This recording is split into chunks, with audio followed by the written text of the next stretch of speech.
As a data scientist, I get to see this effect play out on many different things I've analyzed. This is called the Pareto principle, or so called the 80-20 rule. It essentially means that 80% of the effort you put into will account for 20% of the outcome, and the 20% of the effort you do actually accounts for 80% of the outcome.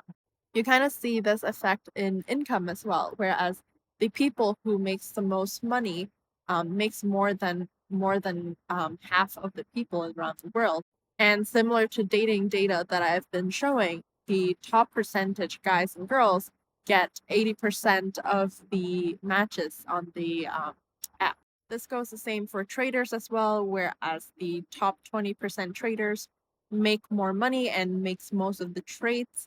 And so the exchanges make money out of the top players rather than the retailers. It essentially means that although there are many causes for some observed phenomenon, it's often the case that a small subset of those causes are responsible for majority of the observation. This is important to know for both personal life and business life. I use this principle throughout my life by doing as much as I can without that much care into it. A strategy like throwing spaghettis on the wall is the reason why companies like Binance was able to outcompete, even though they are very young compared to the other crypto exchanges that came before them. Binance do everything and sometimes bypass a lot of laws in order to get majority of the impacts.